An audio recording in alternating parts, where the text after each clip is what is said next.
Mantel.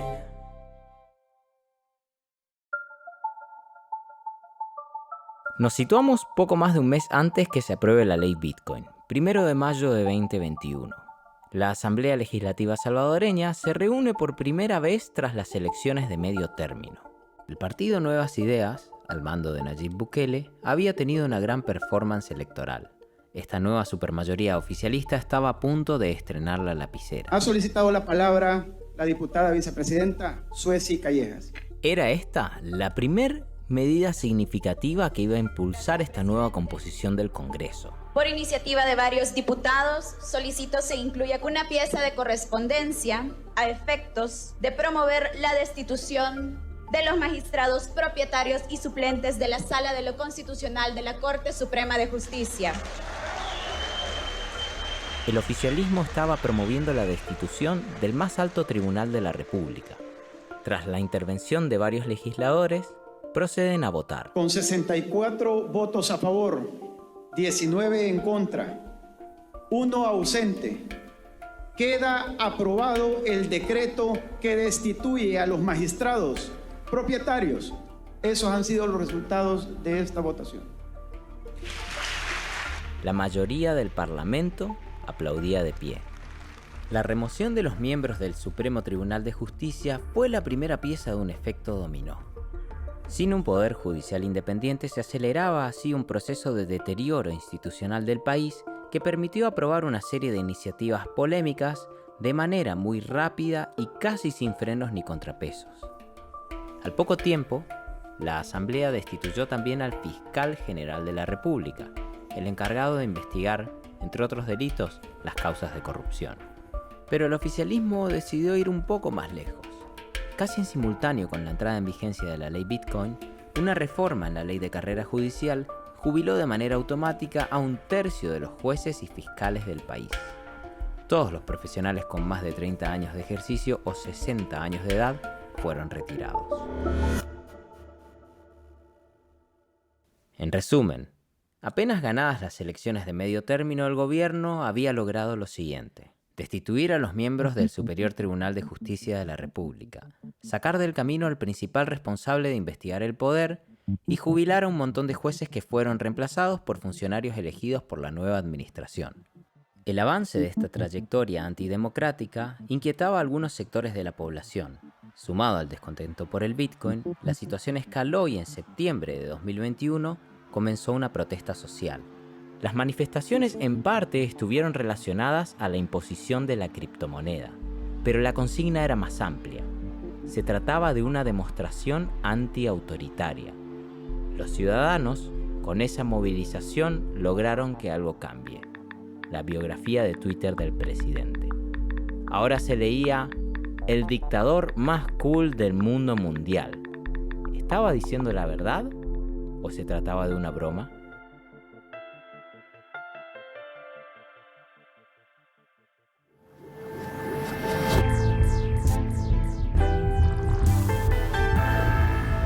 Y en las protestas que hubieron antes de mi arresto, llegaba gente de la policía a tomar fotos, a tomar videos, llegaban con drones, llegaban a estar pendientes de toda la gente, ¿no? La narrativa instalada es que todas las personas capturadas son pandilleros. Esta mano dura, estas decisiones drásticas, efectivamente ponen a la Mara en un momento muy complicado. Lo único que él tiene como la maquinaria mediática, ¿verdad?, para poder convencer al mundo que eso está sucediendo. Los que vinieron a hacer negocios, los que quieren comprar territorios en la playa, es decir, no les ha importado en lo más mínimo todos estos principios que se supone que atraviesa Bitcoin.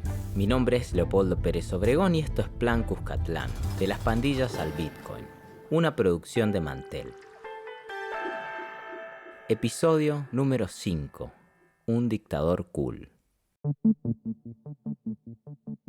A lo largo de Plan Cuscatlán te contamos los detalles sobre cómo se aprobó la ley Bitcoin, cómo se implementó y qué tipo de inversiones atrajo a El Salvador. Y en este proceso aprendimos algo clave. Al salvadoreño de a pie tanto no le importa la ley Bitcoin. Sí, es cierto, muchos retiraron sus $30, los que pudieron, a los que les interesaba y listo.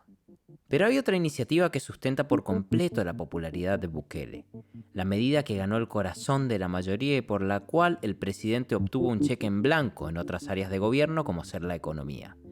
Hablamos del estado de excepción de las garantías constitucionales en la guerra contra las pandillas. Un mensaje importante que queremos enviarle a las pandillas es de que esto no va a quedar así. Una medida de estas características hubiera sido impensable bajo condiciones de normal funcionamiento democrático. Por eso, el desmantelamiento de las instituciones judiciales que describimos al inicio de este episodio fueron clave en este proceso. Mediante la consolidación de este poder judicial adicto, se allanaba el camino para habilitar algo que no estaba previsto en la Constitución salvadoreña, la reelección presidencial. El único camino que tiene El Salvador es este. Es por eso que luego de conversarlo con mi esposa Gabriela y con mi familia, anuncio al pueblo salvadoreño que he decidido correr como candidato a la presidencia de la República.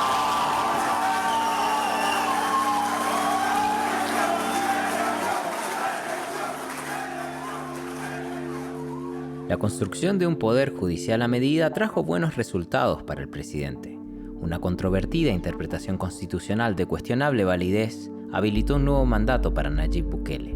En este último capítulo vamos a charlar sobre el contexto que permitió toda esta serie de transformaciones radicales y de su principal protagonista.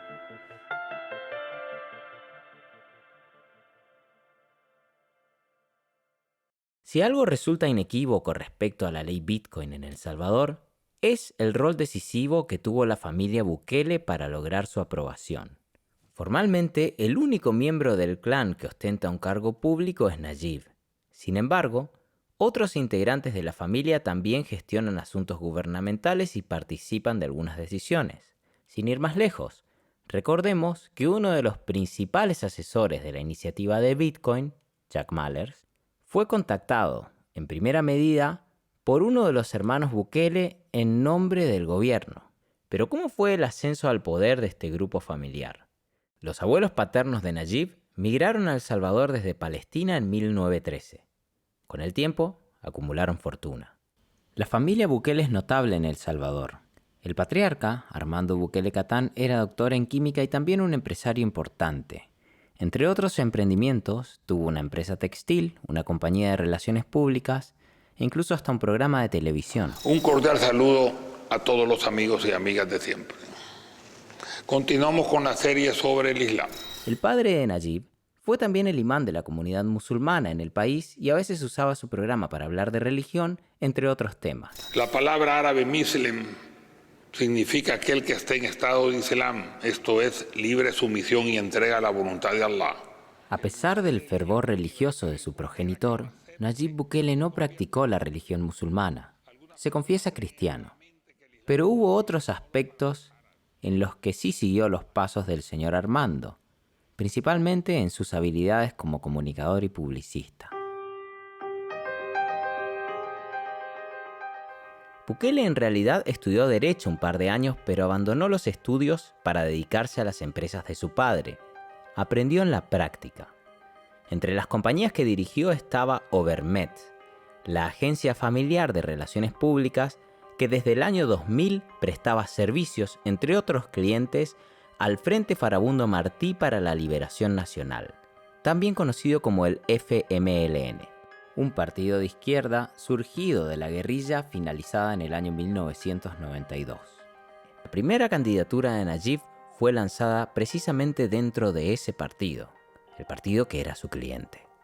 Bukele decide competir para alcalde de Nuevo Cuscatlán, un municipio apenas a 13 kilómetros de San Salvador, la capital del país. Esto fue en el año 2011. Bukele se presentó como el candidato del partido tradicional de izquierda, pero utilizó su propia estrategia de marca. Durante toda su campaña y una vez ganada la alcaldía, el mandatario rehuyó de los colores del partido guerrillero. Atrás quedaron el color rojo y el romanticismo de la revolución. A partir de ahora, el logo de su gestión era una N con un fondo azul cian. La N representaba tres cosas: N de Nuevo Cuscatlán, N de Nayib Bukele y N de Nuevas Ideas. Este último es el nombre del partido que Nayib formaría luego de ser expulsado del FMLN en 2017. Te estarás preguntando por qué lo echaron. El rumor es que el mandatario habría perdido los estribos y arrojado una manzana a una abogada del partido durante una reunión en la que la trató de bruja. La funcionaria agredida puso la denuncia: delito de expresiones de violencia contra la mujer. Sin embargo, Bukele resultó absuelto por la justicia. Pero más allá de si la manzana se lanzó, lo cierto es que en el FMLN habían muchos con ganas acumuladas de deshacerse de una estrella en ascenso. El alcalde de San Salvador tenía más seguidores en Twitter que el propio presidente al momento de su expulsión. Este fenómeno político comparte características con otros eventos que ocurren en la región, donde candidatos outsiders de la política capturan el entusiasmo en las urnas. No hace falta aclarar que las cosas le terminaron saliendo bien. En 2019, Nayib Bukele ganó la presidencia con casi el 54% de los votos. Se convertía así en el primer presidente en surgir por fuera de los dos partidos tradicionales del país luego de finalizada la guerra civil. ¿En qué se basa la popularidad de Bukele? El fenómeno no se puede entender sin explorar su política de seguridad y el camino legal que la hizo posible. Para comprender mejor las implicancias y el trasfondo que fue dando lugar al estado de excepción, consultamos a alguien que conoce en profundidad el contexto institucional del país. Soy Ruth López, soy la jefa de Anticorrupción y Justicia de Cristosal, docente de la Universidad Centroamericana José Simeón Cañas, de Derecho Electoral, de Derecho Mercantil también. Cristosal es una de las organizaciones de derechos humanos salvadoreñas que sigue de cerca las consecuencias del estado de excepción. La organización elaboró una serie de informes sobre los resultados de esta medida. Algunos fueron emitidos de manera individual y otros conjuntamente con otras organizaciones. A nivel internacional, podemos mencionar por ejemplo a Human Rights Watch. El último de esos informes data de mayo de 2023, donde se documentan métodos de tortura y más de 150 muertes ocurridas como consecuencia del estado de excepción pasados 13 meses de su vigencia. Los detalles de este reporte de Cristosal son escalofriantes. La confirmación más clara y aberrante de una situación que se venía deteriorando desde hacía tiempo. Nosotros, desde que Bukele asume en el 2019, hemos venido advirtiendo desde los primeros días cómo el ejercicio del poder tenía un carácter autoritario. En diciembre del 2019 también empiezan a expresarse una serie de diferencias por la aprobación de préstamos en el tema de seguridad. A partir de lo que Bukele decía era el plan control territorial. Empieza a pedir recursos a la Asamblea y empieza un enfrentamiento muy fuerte entre Bukele y la Asamblea Legislativa hasta que llega el 9F. El 9F es el momento en el que Bukele irrumpe en la Asamblea Legislativa con los militares. El préstamo que motivó esta disrupción era por el monto de $109 millones. Un presupuesto que incluía algunos conceptos que podrían resultar razonables, entre otros que eran más difíciles de explicar. Compra de armas, drones, hasta un submarino había ahí. El prestamista sería el Banco Centroamericano de Integración Económica, el BCIE, un banco multilateral de desarrollo regional. De hecho, es el banco que le ha prestado a Ortega todo este tiempo. Se refiere a Daniel Ortega, el dictador nicaragüense. Así es que nos remontamos al 9F, el evento mencionado por Ruth López al principio de esta historia.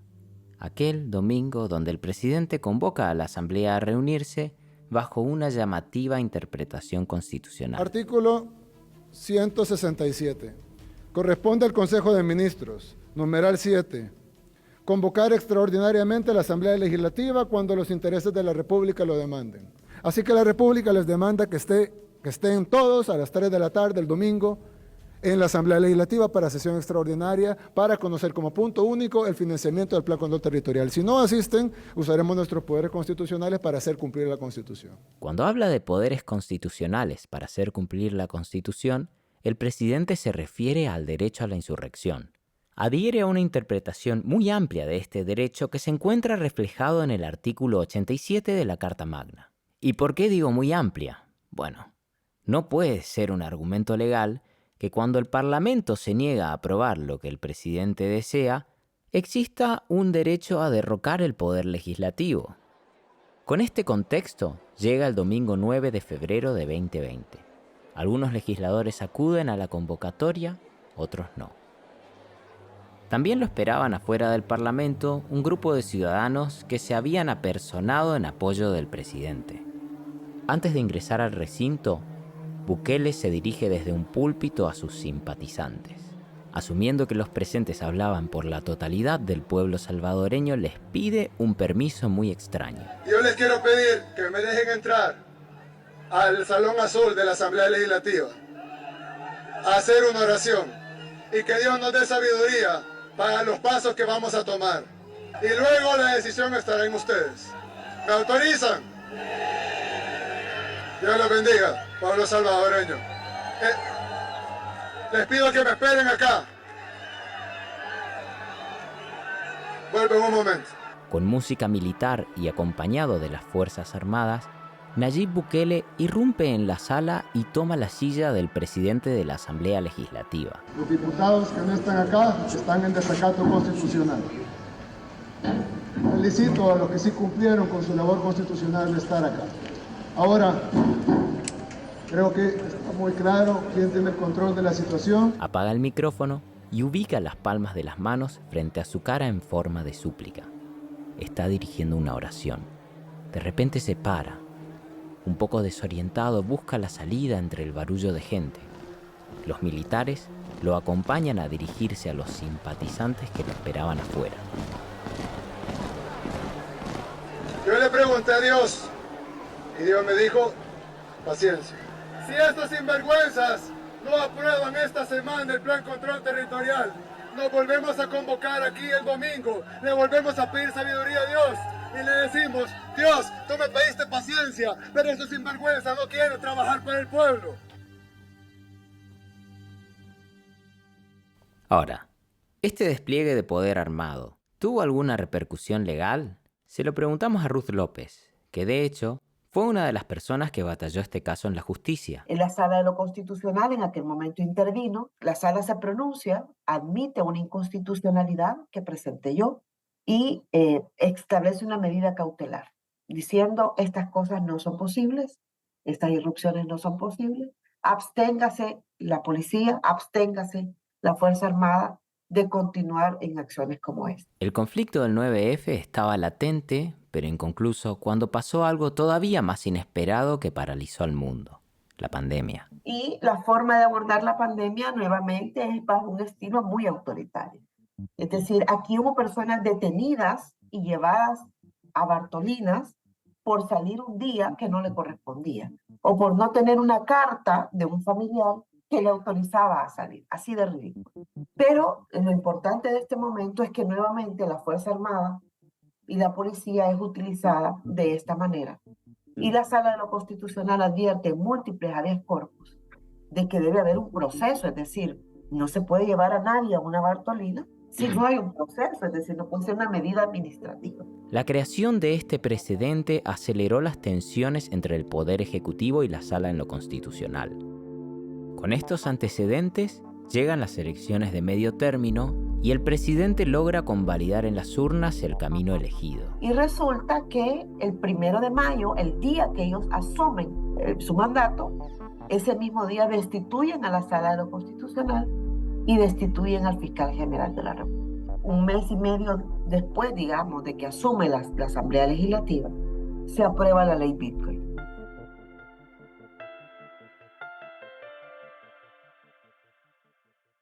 A continuación, vamos a escuchar una de las historias que marcó los primeros días de la vigencia de la ley Bitcoin. Hola, soy Mario Gómez, tengo más de una década de trabajar en el área de tecnología. Soy mayormente desarrollador de software, pero durante toda mi carrera he trabajado en un sinfín de áreas, mayormente enfocadas en el tema de análisis de datos, coordinación de estudios socioeconómicos. He sido una especie de organizador digital durante muchísimos años en comunidades de código abierto, de software libre, y en general he apoyado, digamos, varias iniciativas orgánicas en línea con otros tecnólogos y otros desarrolladores para tratar de solventar algunos problemas que observamos, ¿no?, en el entorno salvadoreño. Mario Gómez es de El Salvador, pero hoy vive exiliado en el extranjero. Cuando comienza lo de Bitcoin, nosotros que éramos parte, yo que era parte de varias comunidades tecnológicas, lo que se me ocurre es comenzar a explicar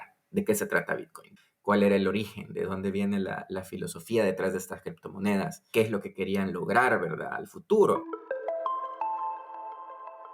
Mario identificó rápidamente una necesidad de los salvadoreños de saber más.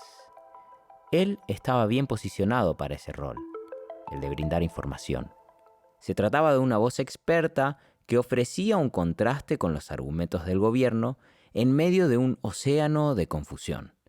Su cuenta de Twitter empezó a crecer. Me comenzaron a invitar a programas de radio, fui un par de veces a programas de televisión. La última intervención de Mario antes del exilio fue cuando comentó en vivo la presentación oficial del archivo Wallet. Entonces, justamente, alguien me pasó la invitación y me dijo, mira, conéctate a esta presentación porque están presentando la billetera. Y comencé en mi Twitter a colocar todas las capturas de pantalla de la presentación. Era simplemente los tweets del presidente, que era más bien como una campaña de expectativa de esto va a ser para utilizar Bitcoin, pero no es ni un tutorial para explicar a la gente cómo usarlo, ni una explicación de cómo iban a utilizar la plataforma. Entonces, y yo dije, bueno, tengo la obligación de presentar esto a la gente y que vean, y comencé a explicar la funcionalidad que tenía y todo en mi Twitter. En esa presentación, la persona que estaba presentando del Ministerio de Economía, no recuerdo quién era, pero era alguien del Ministerio de Economía, dijo, bueno, a esa persona que en su Twitter está poniendo la presentación, le pedimos que baje inmediatamente esa presentación o va a sufrir consecuencias. Pero Mario redobló la apuesta. Les puse, yo no voy a bajar esto porque esto es información pública que todo el mundo merece saber. Pues no lo borré. Me fui a la casa, el día siguiente me estaban esperando una patrulla, me hacen parada como que hiciera un chequeo de tránsito y me detienen bajo la excusa de que tenía un problema con el vehículo y que había estado en un accidente y que necesitaban llevarme. Yo les preguntaba, bueno, ¿y por qué estoy aquí? ¿Y por qué estoy aquí? Denme la razón por qué estoy aquí. Y me decían, no, ya te van a explicar, y ya te van a explicar. Al final me dijeron que necesitaban quitarme mis teléfonos. Yo les pregunté varias veces, bueno, pero entonces si hay algo en mi contra. Y me decían, no hay nada en tu contra, entonces ¿para qué quieren mis teléfonos? La razón por la cual insistieron en sacarle el teléfono es que seguramente los policías pensaron que Mario estaba organizando una protesta digital en las redes a partir de sus comunidades online. Sin embargo, ese día el informático no tenía datos móviles en su celular. Sus conocidos se enteraron de la captura gracias a que en ese momento Mario estaba llevando a su madre al trabajo. Con el teléfono de ella fue que pude enviar los mensajes. Le dije a mis amigos, mira, fíjate que aquí me lleva la policía, no sé qué pasa. Si no saben nada de mí en un par de horas, pues pregunten pues en redes. Lo que no me imaginé es que ellos no iban a esperar. Y suerte que no esperaron, porque si hubieran esperado, posiblemente quién sabe dónde estuviera, ¿no? Cuando ellos me tenían tipo el mediodía de ese mismo día, ya se había armado como una protesta digital enorme. O sea, las redes estaban preguntando, bueno, ¿por qué tienen arrestado a Mario? ¿Por qué tienen arrestado a Mario? En ese momento salió a decir el fiscal general que la ley era dura, pero era ley. La policía había sacado varios tweets diciendo que me estaban arrestando por delitos informáticos, o que estaban investigando un tema de delitos informáticos. O sea, esto estaba en Twitter. O sea, háganse la idea que ellos lo pusieron en Twitter y yo ni siquiera sabía de qué me estaban acusando. O sea, toda la gente en internet se dio cuenta de que la policía me estaba arrestando, dizque por estas acusaciones, y yo no sabía. O sea, literalmente yo no supe hasta que salí de ahí y los abogados me contaron, no, mira, los diputados pusieron esto, la policía puso esto, el fiscal puso esto. Mario fue liberado en parte gracias al activismo que ocurría en las redes. Es fácil entender por qué este precedente es problemático. Si esto hubiera pasado hoy bajo el estado de excepción aprobado en marzo de 2022, podemos imaginar una conclusión diferente a esta historia. La experiencia de Mario Gómez, aunque no es el caso más terrible, muestra de qué manera al gobierno salvadoreño no le tiembla el pulso para utilizar su aparato represivo contra una voz disidente. Sin embargo, este uso tan liviano del derecho penal no parece molestar demasiado a la población. ¿Cómo se explica que la ciudadanía acepte resignar algo tan valioso como ser sus garantías frente a la pena? Para comprender este fenómeno, charlamos con Jorge Mantilla, candidato doctoral por la Universidad de Illinois e investigador especializado en temas de crimen organizado. América Latina es la región más violenta del mundo si se mira por tasa de homicidios. Y esto es paradójico porque en América Latina no tenemos guerras activas, no tenemos conflictos armados internos, digamos, que estén en un momento de crisis o de picos, pero en general es una región que tiene enormes problemas de criminalidad y de seguridad pública. Pero de manera paralela, además, es una región en la cual la impunidad es estructural. Por ejemplo, el BID, el Banco Interamericano de Desarrollo, en uno de sus estudios mostraba cómo mientras en Europa se logra la condena de 81 delincuentes por cada 100 víctimas de un delito, en América Latina esta tasa apenas llega a 24 delincuentes condenados por cada 100 víctimas. Con esto voy a que si América Latina no reforma sus sistemas de seguridad pública, no fortalece sus sistemas de justicia para poder reducir la impunidad y para que los latinoamericanos se sientan más seguros, es evidente que los ciudadanos de la región van a estar mucho más prestos a sacrificar derechos. En otras palabras, El Salvador es un caso extremo de un sentimiento frente al delito que se observa de manera similar a nivel latinoamericano. En El Salvador, al igual que en muchos países de la región, hay un fenómeno de impunidad estructural, digamos. La gente se sentía desprotegida frente al fenómeno de la Mara. Se había normalizado elementos como pagarle a las maras para poder abrir un negocio, como por ejemplo cerrar a determinadas horas, se habían convertido en el gobierno.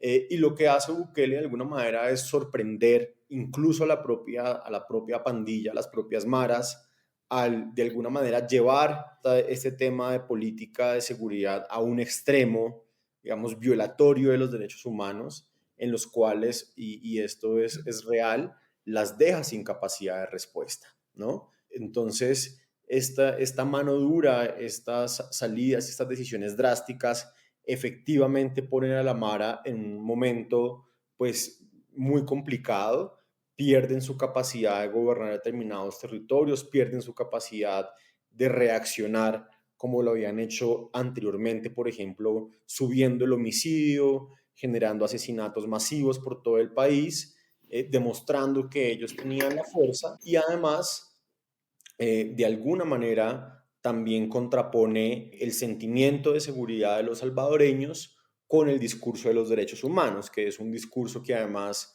pues por supuesto, está muy articulado hacia escenarios internacionales, ¿no? ONGs de derechos humanos, organizaciones de la sociedad civil, instancias interamericanas de los derechos humanos, entonces lo hace ver como si esto fuera una causa nacionalista del Salvador, en contraposición con una comunidad internacional que quiere proteger a las pandillas en el escenario un poco de la narrativa política. Por eso cualquier persona, incluso medios de comunicación, investigadores independientes, que se atreva a criticar este enfoque de seguridad o esta política de mano dura es tildado como pandillero, ¿no? Y ha logrado dividir a la sociedad salvadoreña entre quienes apoyan a Bukele y los que no, entonces apoyan a las pandillas. Es un poco la línea que ha trazado sobre la arena. Le pregunté a Jorge Mantilla si creía que la criminalidad organizada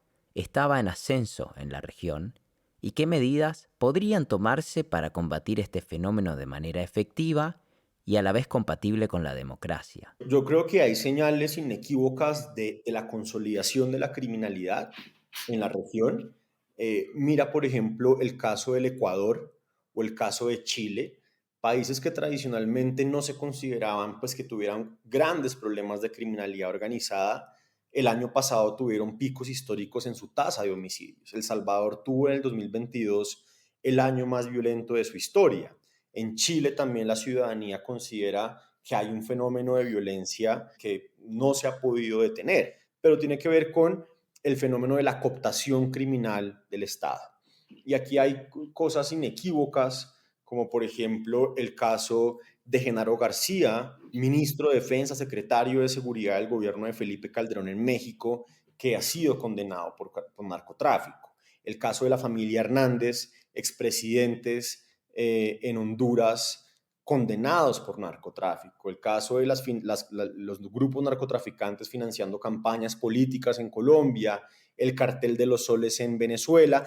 Muchas muestras de que en últimas el crimen organizado hoy está operando desde el Estado. Y es desde allí donde uno pensaría que más allá de perseguir al narco o al consumidor de drogas, la lucha contra el crimen empieza justamente desde luchas por la transparencia, contra la corrupción, contra la cooptación del Estado, porque es allí donde realmente uno ve que están las instancias más poderosas de este fenómeno. Hoy en día, la sociedad salvadoreña está muy polarizada y es difícil mantener debates abiertos sobre este tema. El gobierno argumenta que para acabar con la violencia necesita mantener el estado de excepción como herramienta. La mayoría de la población y la clase política parece haber aceptado este precio. Cuando hay unas capturas tan grandes, masivas, de miles de personas en un día, de cientos de personas en un día, esto implica que en esas redadas se llevan a miles de personas también inocentes. O sea, la narrativa instalada es que todas las personas capturadas son pandilleros y que quienes hacemos uso de nuestros derechos para exigir una seguridad sin injusticia, simplemente nos convertimos en enemigos del gobierno. El fomento de esta narrativa tan polarizante genera desincentivos para la disidencia y en algunos casos hasta temor de opinar. Ese es otro fenómeno instalado en El Salvador. O sea, hemos vivido con miedo a la guerra, con miedo a las pandillas, hoy con miedo al gobierno, etc. O sea, el fenómeno del miedo, de las consecuencias que puede tener alguien que se oponga, ahí está el caso de Mario, por ejemplo, que se oponga, que exponga algunas, por ejemplo, hechos de corrupción contra el gobierno, pues puede sufrir consecuencias. Para evitar esas consecuencias, Mario tuvo que irse del país, pero ahora puede pronunciar su opinión libremente. El tema de Bitcoin es solo la cara visible del montón de políticas que se han puesto, que se han impuesto de forma autoritaria en El Salvador. Y hay, digamos, una intención bien clara de perseguir, ¿verdad?, cualquier voz disidente que ponga una contranarrativa a la propaganda gubernamental. A Mario le despierta curiosidad la manera decisiva en que esta medida fue impulsada a pesar de su impopularidad. Porque el Bitcoin, quieras o no, dentro de la población en general no es una medida popular. Yo diría que es dentro de todas las medidas impulsadas por el gobierno, es la única que se ha demostrado mayormente impopular dentro de la población. Y este gobierno es un gobierno de imagen, es un gobierno de propaganda, es un gobierno de publicidad. Hagamos esta pregunta. ¿Por qué este presidente tan popular insiste con una política impopular? Este es precisamente uno de los ejes que guía Plan Cuscatlán. La conclusión que aventura Mario es la siguiente. De tomar todas estas piezas y tomar una vista más alejada de lo que está pasando, es que hay otros intereses que se benefician de esto, ya sean especuladores, gente que podría, digamos, utilizarlo para algún fin ilícito, o que esencialmente se beneficia del marco legal para utilizar El Salvador como un paraíso de cripto que saben que no tienen en otras partes del mundo. O bueno, si ya vemos, esta es mi apuesta, es una apuesta bien personal. Si ya estamos viendo que los líderes de las pandillas no están siendo extraditados porque el gobierno no quiere que ellos revelen cualquier tipo de acuerdo que tengan con ellos, ¿quién nos dice que la razón por la que tenemos a todos estos grandes operadores de cripto en El Salvador es porque ellos, en el momento que reciban, qué sé yo, una investigación de parte del Departamento de Justicia de Estados Unidos o de alguna entidad reguladora europea, el gobierno los pueda proteger? Entonces yo creo que por ahí va esa simbiosis, ¿no?, entre la administración Bukele, todo el tema del Bitcoin y estos operadores bastante oscuros en el mundo de cripto. ¿Será esa realmente la razón de ser de la ley Bitcoin? No lo sabemos. Es prácticamente imposible corroborar si la apuesta de Mario se corresponde con la realidad. Al menos, no con la información que tenemos disponible. Pero hay algo sobre lo que no quedan dudas. El experimento de Bitcoin en El Salvador supone una contradicción muy grande con los principios en que se basa el sueño bitcoiner. Tatiana Marroquín, economista salvadoreña, lo puso de esta forma. Por ejemplo, esta visión descentralizada, pero la centralizamos en un gobierno autoritario. Esta transparencia que ofrece Bitcoin en cuanto a las transacciones, pero ocultamos absolutamente todo relacionado a cómo se maneja el dinero dentro de esta implementación. Entonces, me parece que hay un aspecto que trasciende El Salvador con respecto a Bitcoin, y es que en algún momento yo escuchaba a los entusiastas de Bitcoin, no latinoamericanos, todas esas cosas de las que hablan como de libertad, descentralización, transparencia, no les ha importado en lo más mínimo en El Salvador. Se sientan con Nayib Bukele, a la gran mayoría, es decir, hay algunos a los que son críticos a esta dinámica, pero los que vinieron a hacer negocios, los que quieren comprar territorios en la playa, es decir, no les ha importado en lo más mínimo todos estos principios que se supone que atraviesan Bitcoin.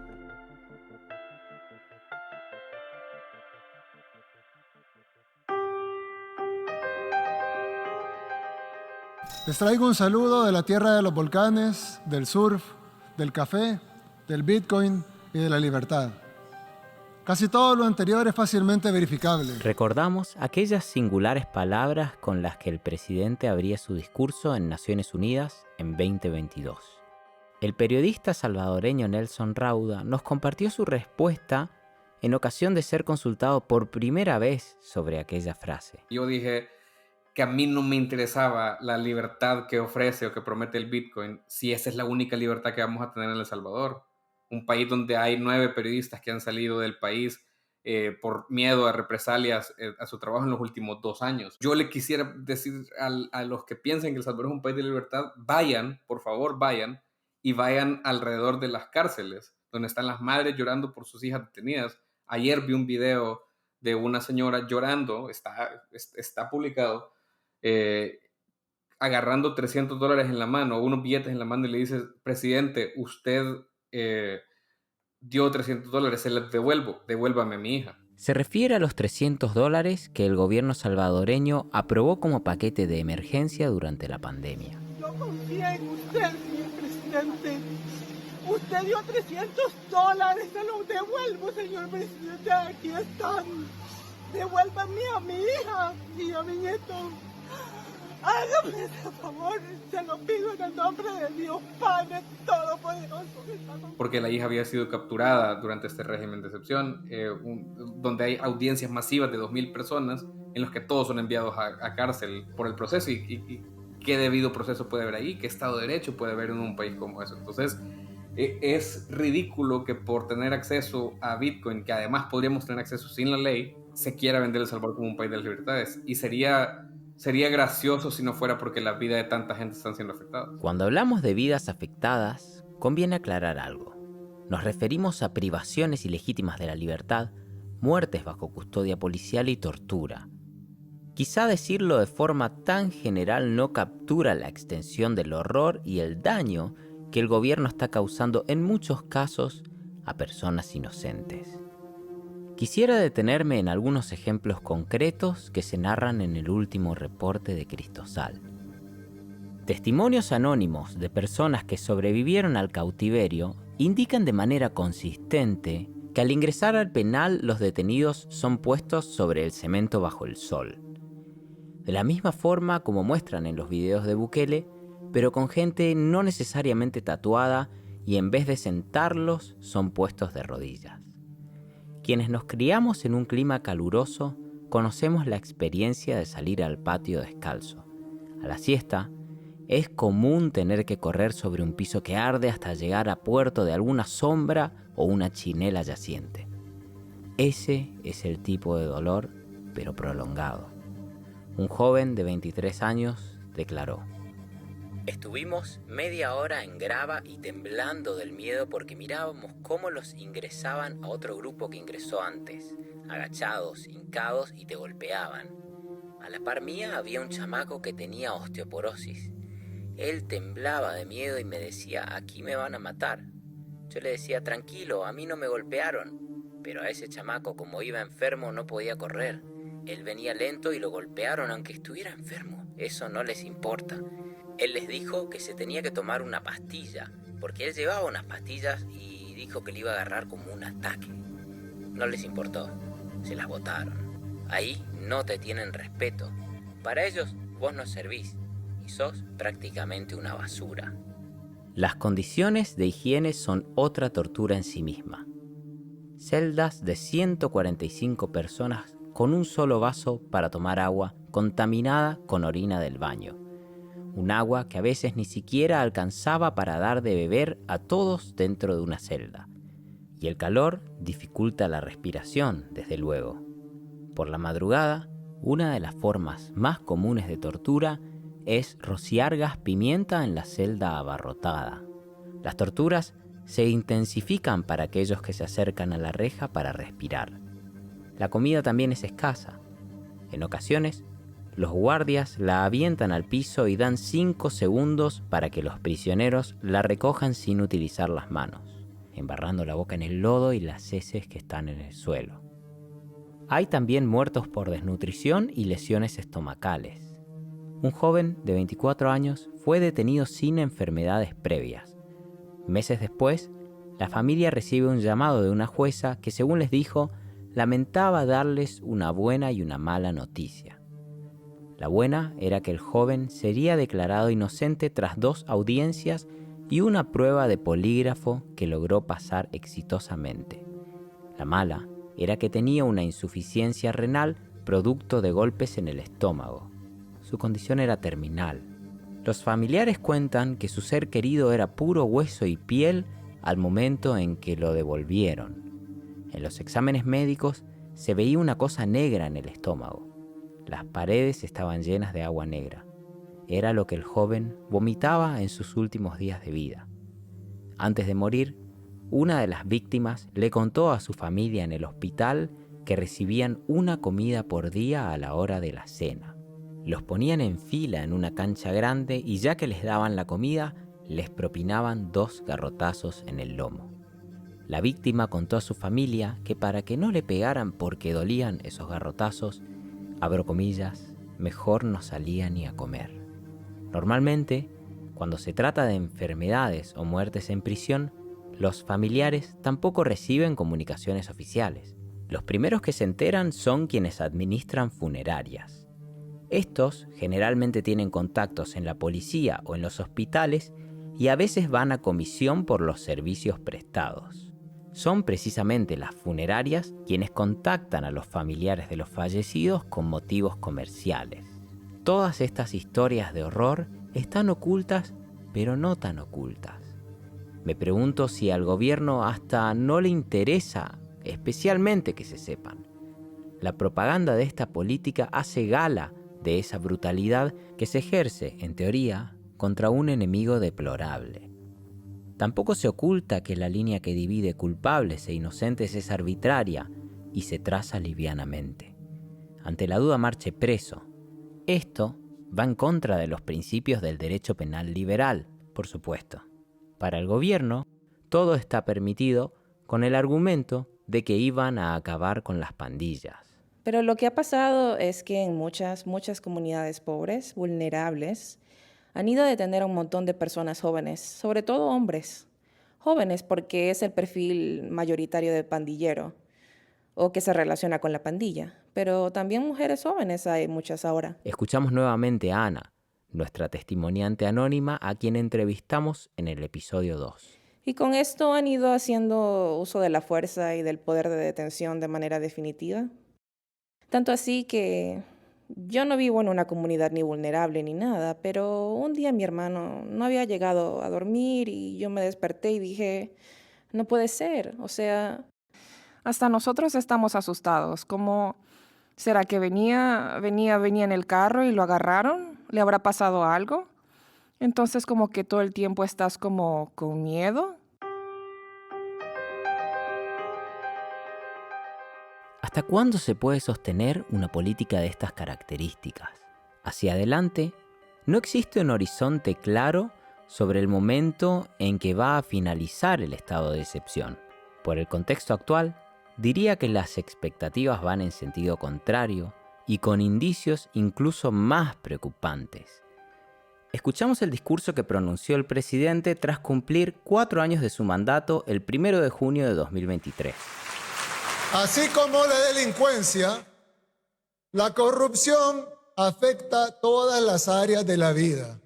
Así que mi tercer y último anuncio, el más importante de los 3 que daré esta noche, es que hoy declaramos la guerra contra la corrupción. Así como hemos combatido frontalmente a las pandillas, con toda la fuerza del Estado y con todas las herramientas legales que podemos, sin titubear en ningún momento, así también iniciaremos una guerra frontal contra la corrupción. No hace falta ser abogado para imaginar las implicancias que esta presunta guerra contra la corrupción podría tener en el ejercicio de la democracia. ¿Qué pasaría si se empieza a utilizar como herramienta de persecución política, por ejemplo? Bastaría que alguien señale a un miembro de la oposición o a cualquier líder de la sociedad civil, marcándolo como corrupto, para que le sucedan todas las vejaciones que describimos anteriormente. Le pregunté a Ruth López cómo se sentía desde lo personal llevando adelante su rol de líder de una sociedad civil que tiene una voz independiente a la del gobierno. Yo creo que cada uno asume el rol que le corresponde en el momento que le toca, ¿no? Soy docente universitaria, soy madre de 2 adolescentes. Siento que tengo una responsabilidad en este momento. Yo viví muchos años fuera de mi país y creo que, por supuesto, no les tengo miedo. Eso no significa que no sepa de lo que son capaces. O sea, hemos visto, por ejemplo, lo que ocurrió con Mario Gómez, lo que ha ocurrido con sindicalistas cuando han protestado públicamente. Hemos visto cómo se mueve el sistema para generar odio, por ejemplo, y reacciones en contra de una persona. Sin embargo, bueno, también uno asume los costos de la defensa de los derechos humanos y de que no estoy dispuesta a renunciar a mis derechos. En este podcast transitamos 5 capítulos sobre el país más pequeño de Centroamérica. Quizá nunca imaginaste que ibas a pasar tanto tiempo escuchando sobre este tema. Llegando al final de este podcast, quizá conviene volver a la pregunta del principio. ¿Era predecible adivinar que Bukele modificaría radicalmente las instituciones fundamentales de su país como ser el sistema monetario, la reelección presidencial o las garantías constitucionales frente a la pena? ¿Esperaban eso los que lo votaron? Si uno observa el plan de gobierno inicial de Nayib Bukele, el Plan Cuscatlán, allí se delineaban algunas políticas de seguridad que eran más bien de carácter progresista. Sí, se menciona el combate al crimen organizado, la lucha contra la corrupción y políticas de reinserción social vinculadas al deporte, antes que a la mano dura, por ejemplo. Pero en ese plan hay algo que no se dice. Al igual que lo que pasó con el Bitcoin, en el Plan Cuscatlán no se menciona ni el Plan Control Territorial, ni mucho menos el estado de excepción. Estas tácticas fueron improvisadas por el camino, pero allí quedaron. A nivel regional, hoy vemos que los ciudadanos de Latinoamérica están cada vez más abiertos a abrazar soluciones radicales, cambios profundos y candidatos que sacudan al sistema. El Estado y las instituciones tradicionales, a los ojos de muchos habitantes de la región, no parece ser la solución a sus problemas. Esto es algo que comparten la ley Bitcoin y el estado de excepción. La adopción del Bitcoin refleja una narrativa de desconfianza al poder de los bancos centrales para administrar la política monetaria. El estado de excepción refleja una desconfianza en nuestro sistema legal, desconfianza en los jueces y en los abogados. Este apartamiento de las garantías supone que esas leyes que protegen nuestra libertad no sirven para impartir justicia eficaz y expeditiva. ¿Es posible construir un orden mejor sin los arreglos de la democracia liberal? ¿Sin un banco central que nos permita administrar nuestra moneda? ¿Sin garantías frente a detenciones arbitrarias? ¿Cuál es el verdadero costo de todo esto? ¿Cuál es el verdadero costo de la resignación?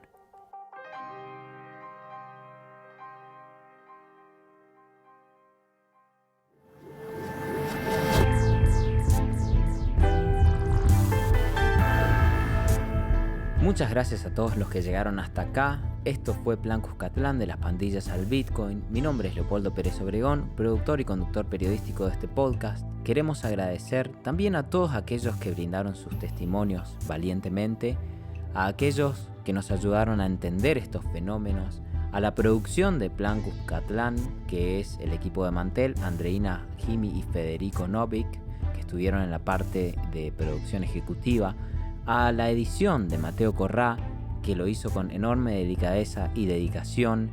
El track principal es de Tiziano Rosso. ¿Qué más? La portada es de Franco Gulló. El fact-check es de los chicos de Diplomacia Activa. La masterización se hizo en Camarón Brujo Música. Un abrazo a Nicola Carrara, quien también ha trabajado muy efectivamente para que tengamos una calidad de audio impecable. Y por último, recuerden calificar este podcast en Spotify o donde sea que escuches tus podcasts, preferentemente con 5 estrellitas. Y si te gustó este contenido, que lo compartas con aquellas personas que creas que también le puede interesar. Hasta luego.